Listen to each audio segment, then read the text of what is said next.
putting the spotlight as to what's happening as far as PVR Inox is concerned, because it's the weekend and apart from the Coldplay fans, the rest of the people might be looking at heading into the theatres for the latest release being Emergency. Karan Taurani, the Senior Vice President at Elara Securities, joins us on the show right now. Karan, what do you make of this? Is there a heightened interest around Emergency and the other movies in the pipeline? Hi, Anisha. Good morning. So I think if we look at Emergency, there's not much of an interest like in the form of a blockbuster or something. But definitely, this is one film with very solid content, and if at all things do well, you can see a positive surprise. As far as box office is concerned, we have seen in the past that strong content in films, which are medium budget, small budget in nature, have reported a positive surprise. So something could be in store for this film as well.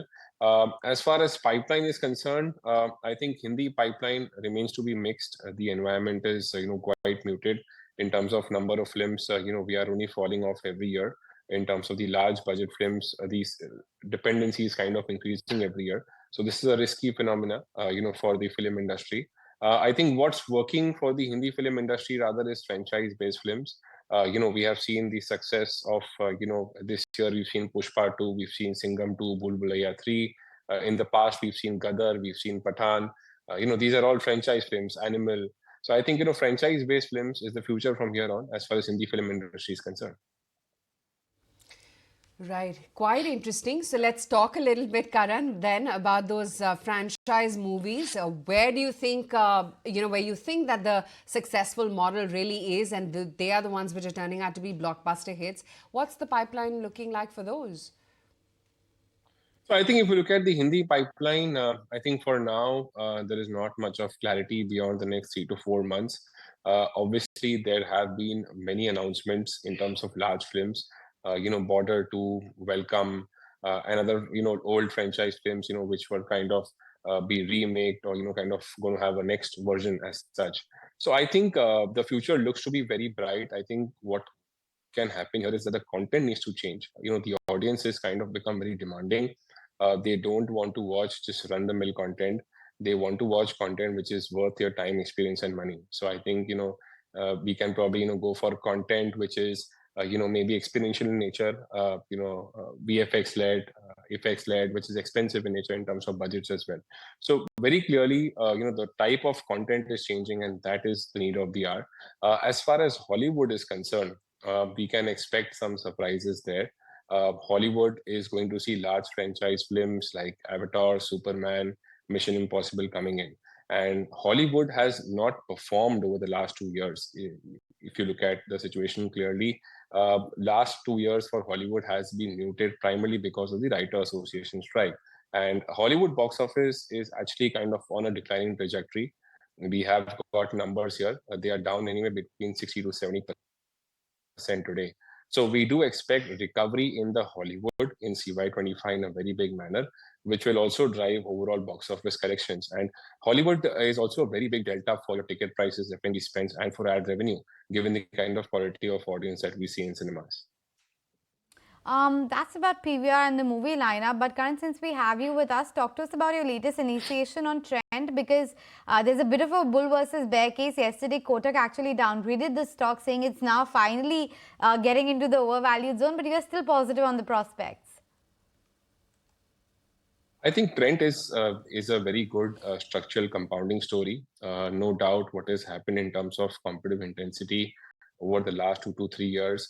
So firstly, the fast fashion segment is quite promising. It's growing maybe 2 to 2.5x as compared to what the overall apparel industry would be growing. That's the first very big thesis that we have.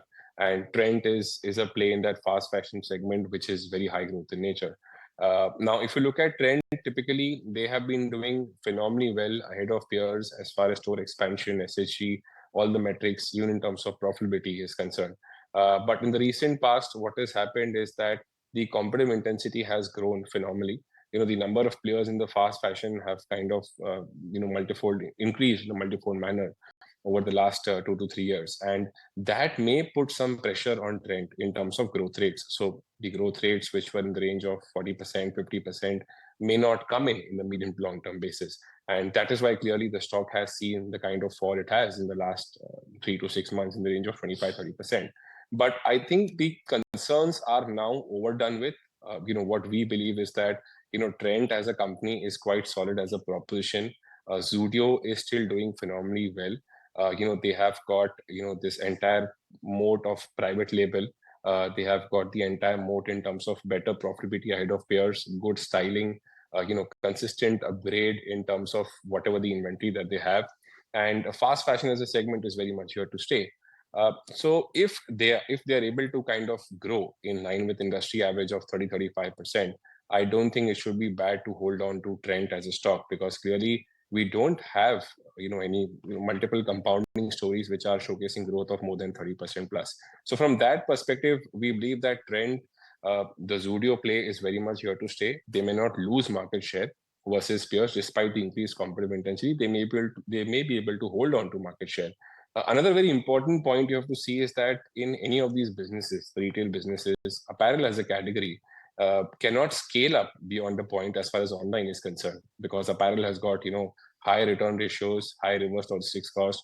It's got concerns, right? Quick commerce cannot really scale up, or rather apparel cannot scale up on the quick commerce category. And quick commerce is something which is disrupting multiple categories today, whether you call it BPC, you call it FMCG, some of the other categories which are there, FMCD, which is their fast moving consumer durables. But apparel is one category which I feel is not exposed to this threat of quick commerce, at least for now. We don't know what happens 2 years down the line, but at least for now, apparel is not exposed to threat of quick commerce for now. So I think even that is going to, hold in a very big positive manner for companies like Trent.